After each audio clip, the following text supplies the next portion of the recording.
Hallo und willkommen zu einer neuen Tour. Das ist diesmal super spontan, weil ich überhaupt nichts geplant habe. Ich bin sehr spontan draufgekommen, dass ich einfach 3,5 Tage frei habe. Habe meine Sachen gepackt, meine Bonnie und mein Zelt und bin losgefahren. Bin mittlerweile hier in der Steiermark angekommen. Ja, die ersten Kurven bin ich schon gefahren. Ich habe heute noch irgendwie, weiß ich nicht, 4-5 Stunden Fahrt, will da mal Richtung Kärnten an den Sobot-Stausee fahren. Und ja, werden wir mal schauen, wie weit ich es heute schaffe und wohin mich diese super ungeplante Tour dann wirklich bringen wird.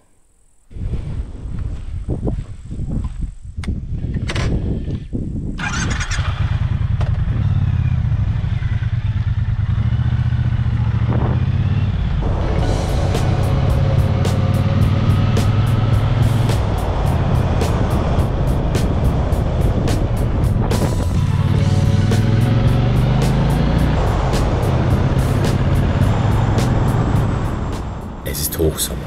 Die Temperaturen liegen bei weit über 30 Grad. Ohne Vorbereitung habe ich meine Sachen gepackt, um der Hitze der Stadt zu entfliehen. Habe ich alles dabei, was ich brauche?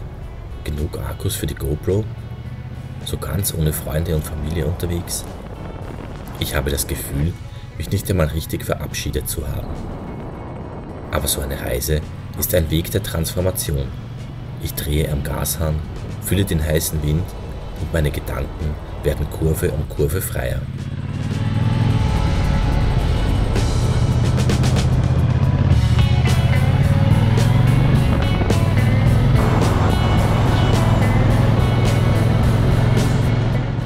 Mein Navi übernimmt die Route.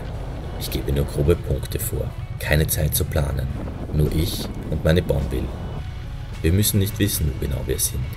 Aber es geht uns gut.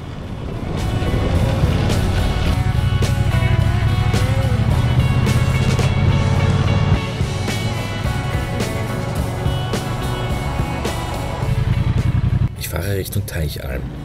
Am Tag zuvor habe ich mir noch eine Zehe gebrochen. Fühle den leichten Schmerz in meinen heißen Motorradstiefeln. Irgendwann habe ich all meine Sorgen vergessen und vermutlich auch irgendeinen Termin, den ich hätte absagen müssen.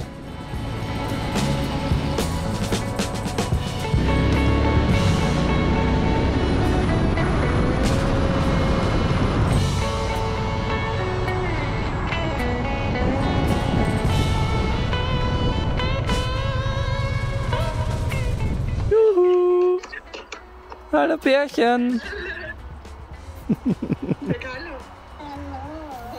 Lasst es dir gut gehen. Das sehr gut. Ja, dem Kopf geht's gut. Den Fuß bin ich mir nicht sicher, ob ich den aus dem Schuh wieder rausbringe. Das, ja, wird man dann sehen. Ich habe gestern auch dann gedacht, dass ich ihr absagen muss und habe es dann komplett verschwitzt. Und sie hat mir dann wie immer geschrieben, hey, wir haben doch heute eigentlich einen Termin, oder? Du bist aber wirklich faszinierend, Flo. Ja, was soll man machen?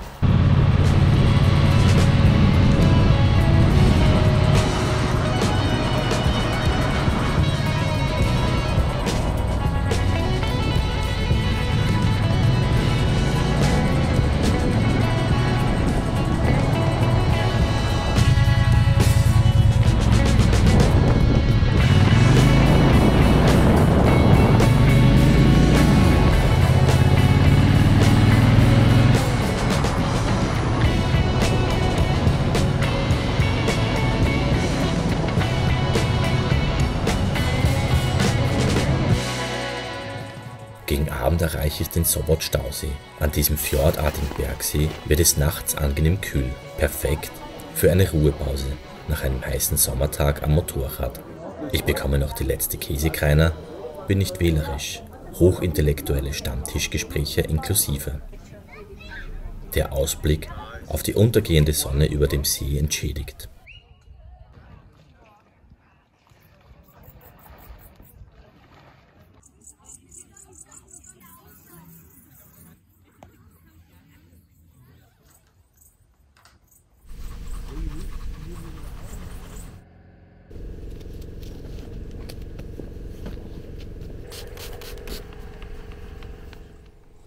Einen wunderschönen guten Morgen vom Sopot-Stausee. Ich habe die Nacht so lala verbracht. Es waren da ein paar wirklich wahnsinnige Woo-Girls und Tam-Tam-Tam-Tam-Boys, die hier Party gemacht haben. Und ich habe meine Europacks vergessen. Es ist jetzt ungefähr 7:30. Ich werde jetzt dann mal Richtung Nockalmstraße aufbrechen. Werden wir am Weg noch ein Frühstück holen. Und ja, das Ziel heute ist Lienz. Da werde ich wieder vom Campingplatz übernachten und jetzt geht's dann mal los.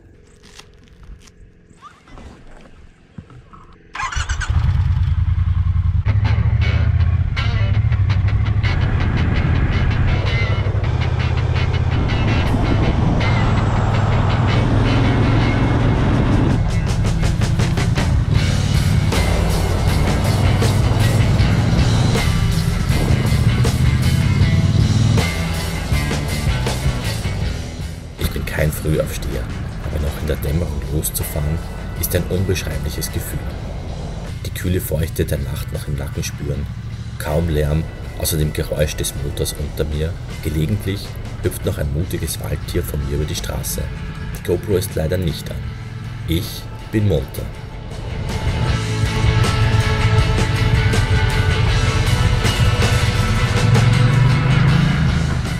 Außer landwirtschaftlichen Fahrzeugen begegne ich niemanden.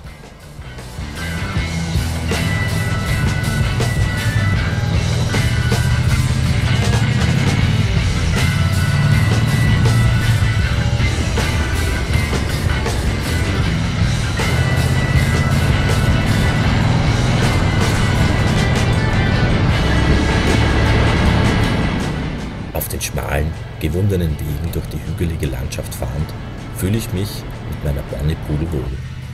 Es ist wenig los hier. Der gemütliche Biker-Kollege ist eine willkommene Abwechslung.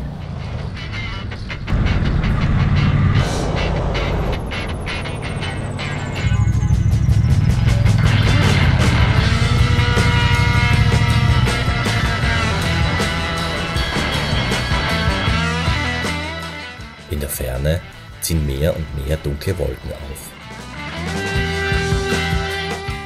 Doch bevor ich darüber nachdenken kann, ende ich auf einer Schotterstraße, mitten durch den Wald.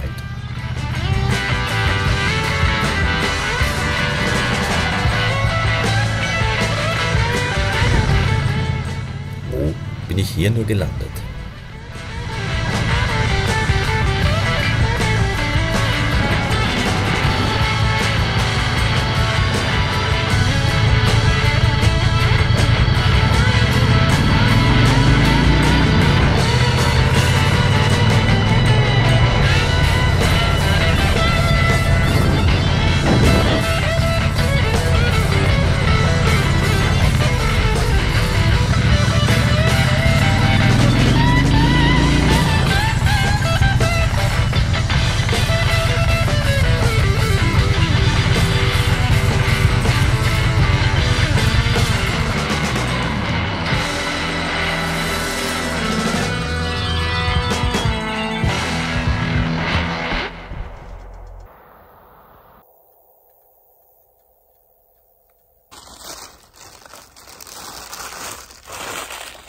Ich habe jetzt am Weg irgendwie nirgends ein vernünftiges Café gefunden.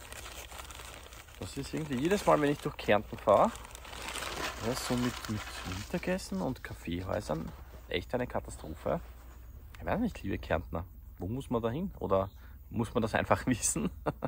Auf jeden Fall, so am Weg irgendwie finde ich nie was Gescheites. Ja, bleibt mir halt wohl wieder nur die großen Konzerne zu sponsern. Habe mir jetzt am Weg eine Jause geholt und bin hier bei so einer kleinen christlichen Kapelle stehen geblieben und werde mir hier ein ganz unchristliches Semmel gönnen und dann vor allem mal überlegen, wo ich weiterfahren werde, weil ich weiß nicht, ob man es da im Hintergrund so ein bisschen sehen kann. Da gewittert es und man sieht einfach, dass da ziemlich regnet. Jetzt fährt der Traktor vorbei. Ich weiß nicht, ob man mich da noch hört.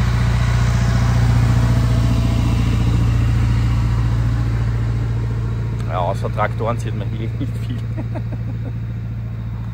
Ja, das schaut nach ziemlichem Unwetter da hinten aus und genau dort würde ich jetzt eigentlich hinfahren. Also mal schauen, was für Alternativen das gibt oder ob ich einfach riskiere.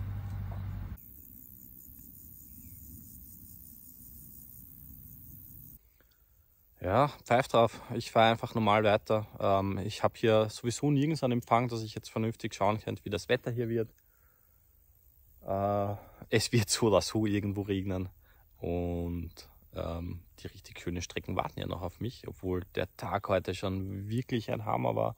Also direkt nach dem Aufstehen mal nur rein in den Wald und Wegerl und kleine Waldstraßen und ja, eine kurze Offroad-Strecke habe ich auch dabei gehabt. Liebe ich ja nicht sehr, mit der Bonnie Offroad zu fahren, aber ja, manchmal hilft es halt nichts.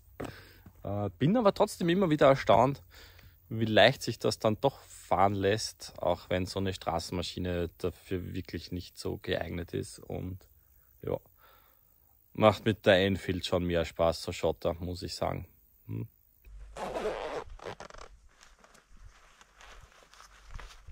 Ja, da hinter mir donnert es ordentlich. Da dürfte ein ziemliches Unwetter abgehen, obwohl wir gerade mal, weiß ich nicht, 10, 11 Uhr haben. Also sehr eigenartig, so früh ein Gewitter. Naja, ich fahre weiter.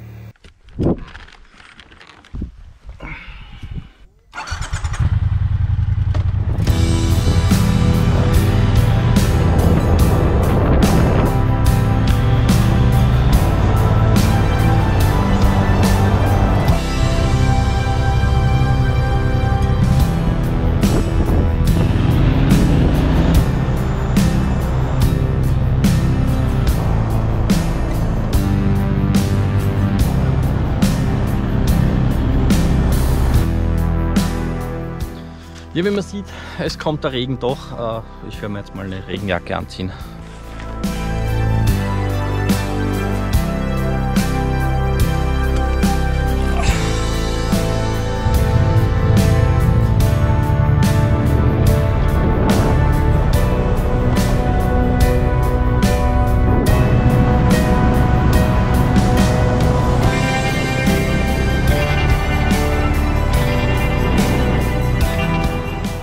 Der Regen hält sich in Grenzen. Ich fahre zwar über nasse Straßen, bleibe aber selbst trocken. Zwischen den Wolken kommt die Sonne durch und ich bin voller Vorfreude auf die erste richtige Passstraße auf dieser Tour.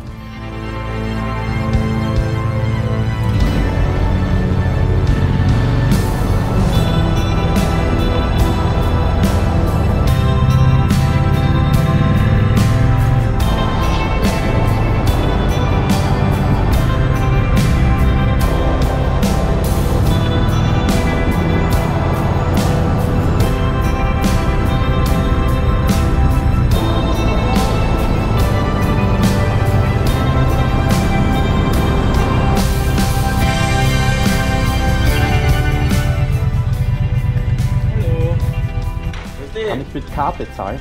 Ja, sehr gut. Nicht mehr Geldbörsel irgendwo da hinten drin, glaube ich. Sie geben alle die kein Geld, wir haben so mit Karten.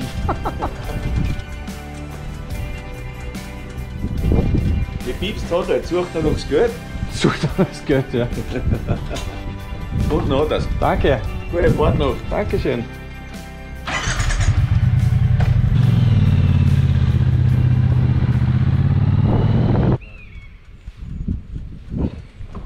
Hallo.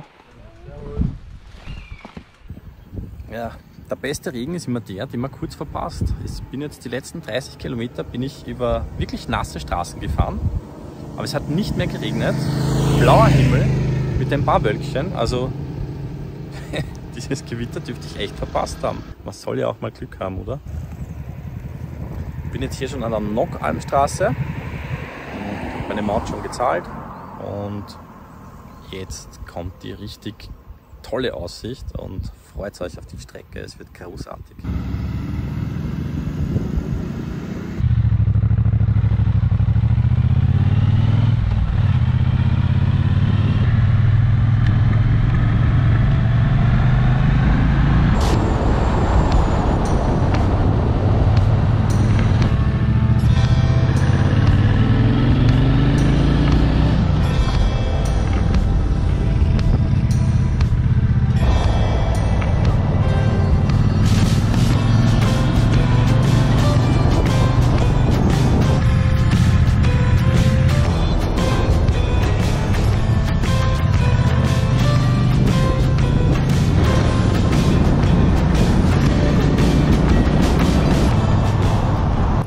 16 Euro, 34 Kilometer, 52 Kehren und zahlreiche Kurven.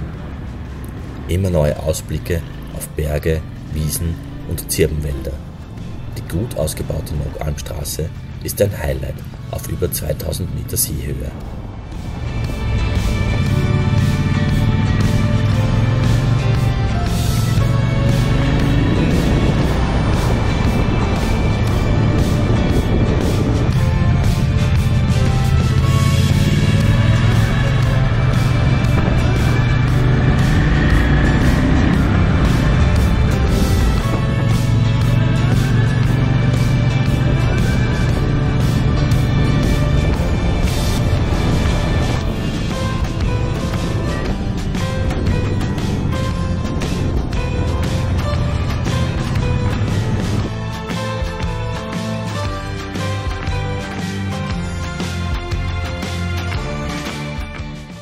Ich bin zwar nicht ganz allein auf dieser wunderschönen Strecke unterwegs.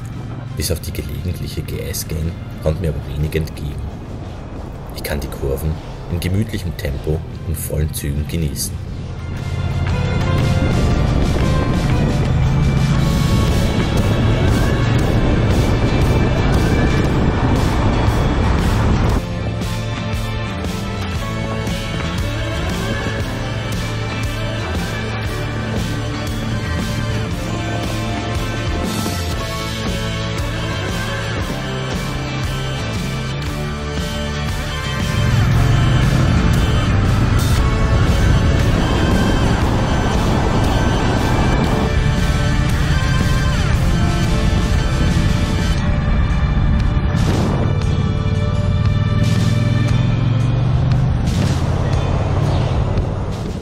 Letzte Nacht im Zelt spüre ich noch etwas in den Knochen. Es ist Zeit für eine Rast. Am Weg suche ich mir ein gemütliches Plätzchen.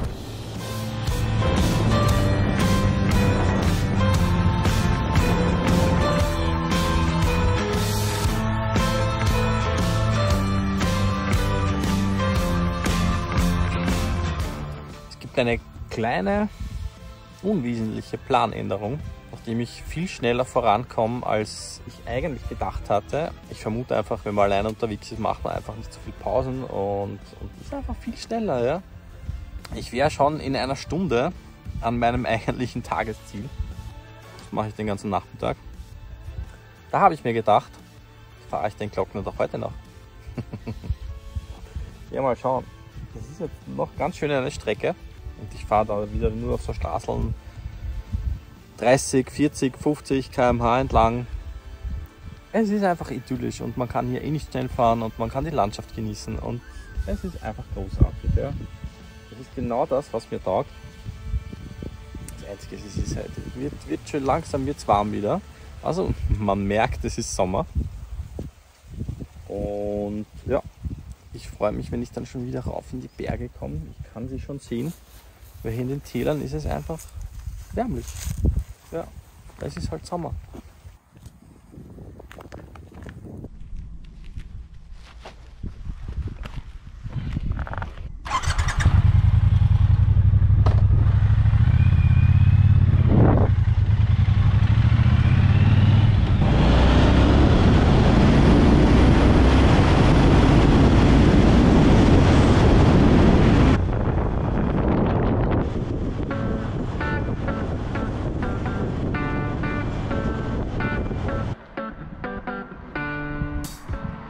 Wie jedes Jahr bleibe ich an der Tankstelle stehen.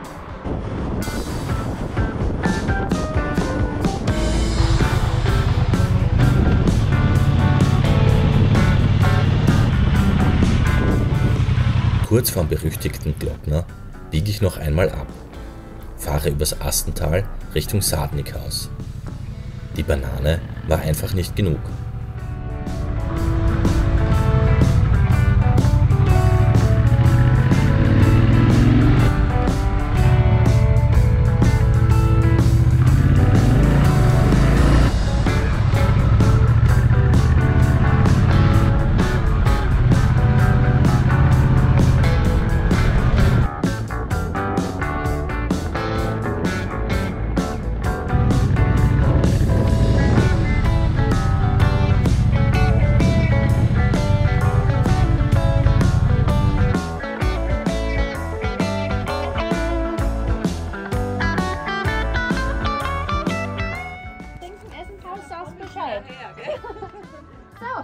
darf es denn heute sein? Dann kann man das wieder mit rein. Das letzte Stück Weg war jetzt noch zu meinem kleinen, aber feinen Geheimtipp vor dem Großglockner. Ich habe das gefunden durch Zufall, weil ich mich mal verfahren habe. Seitdem komme ich jedes Jahr wieder hierher. Man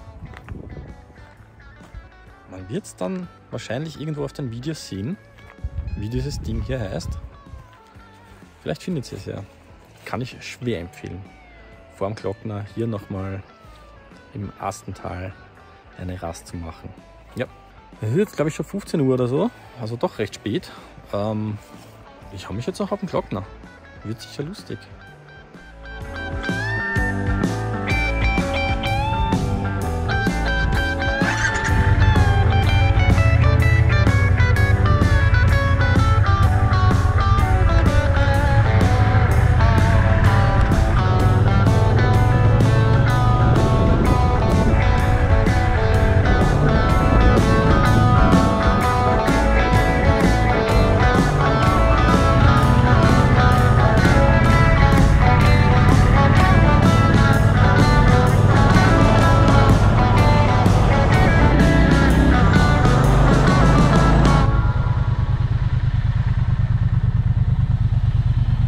Hallo. Das dauert 28 bitte. Jo.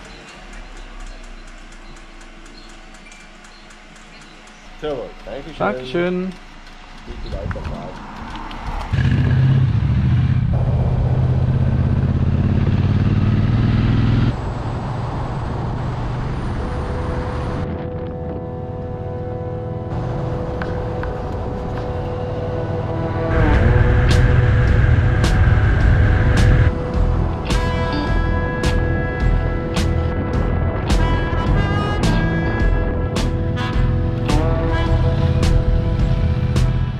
Über die Großglockner Hochalpenstraße wurde schon viel berichtet.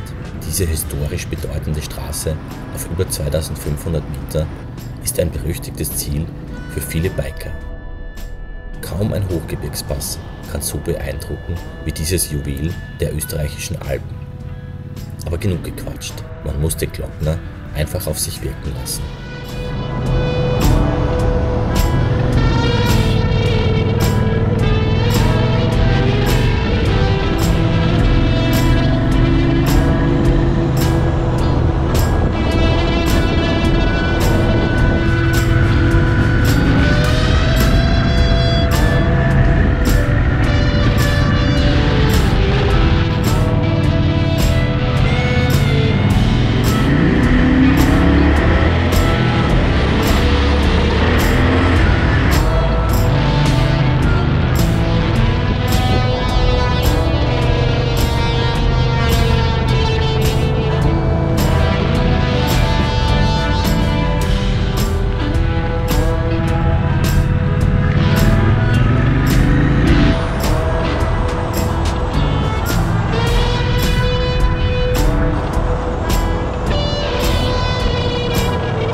Ich will ganz hinauf auf die Edelweißspitze. Das letzte Stück dorthin ist Kopfstein gepflastert und hat es in sich. Die Aussicht ist schlicht und einfach ein Wahnsinn.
Ja, es ist schon beeindruckend hier, oder? Das ist das erste Mal, dass ich den Glockner ohne Schnee sehe. Weiß auch nicht, vielleicht bin ich sonst immer früher da gewesen. Aber es ist hier nichts mehr übrig. Und irgendwie, ja, weiß ich nicht, mit Schnee ist schon schöner, muss ich sagen.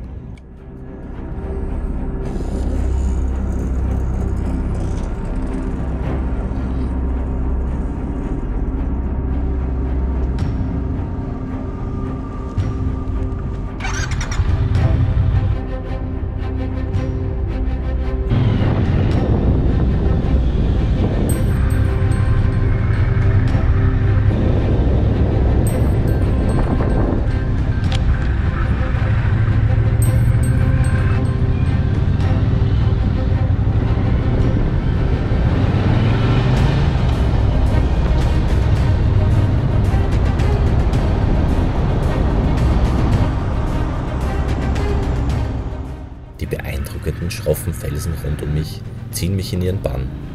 Die Kulisse ist atemberaubend. Ich fliege über die Straße, kehre um kehre. Adrenalin pur.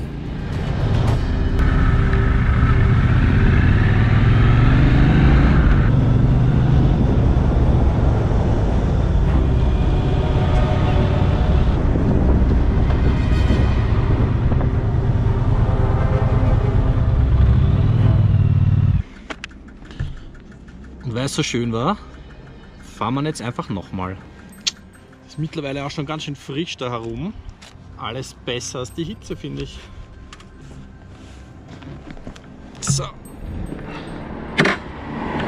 geht's wieder.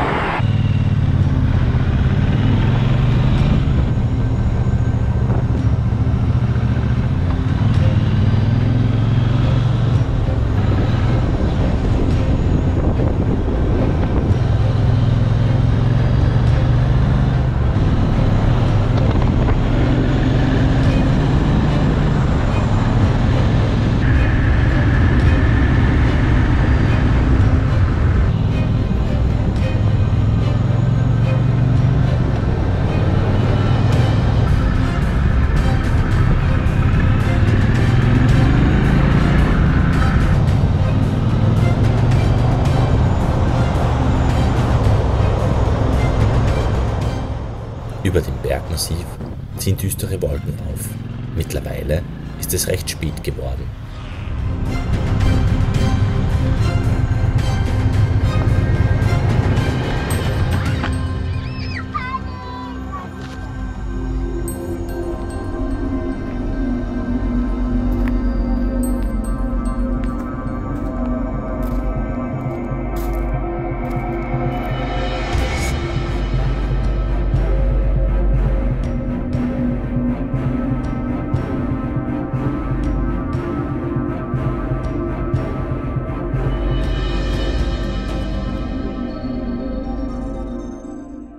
Naja, wenn ich heute noch irgendwo ankommen will,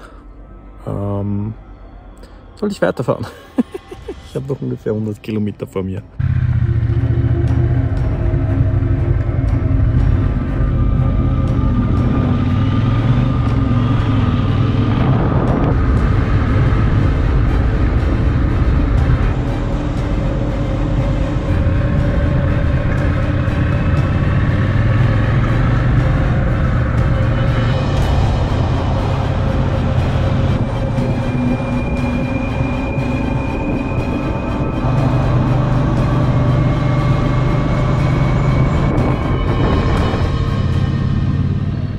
Mehr und mehr Wolken machen mir klar, bis Lienz werde ich es nicht im Trockenen schaffen. Auf der Südseite des Hochtortunnels wird es noch düsterer. Es blitzt, es donnert. Ich erhasche noch einen letzten Blick auf die Urkraft dieses Berges.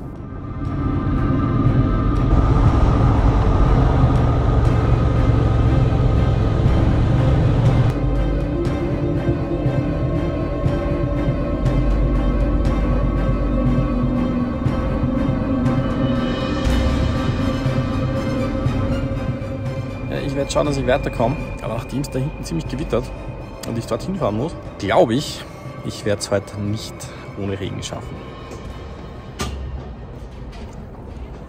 ein schnelles, warmes Red Bull und weiter geht's.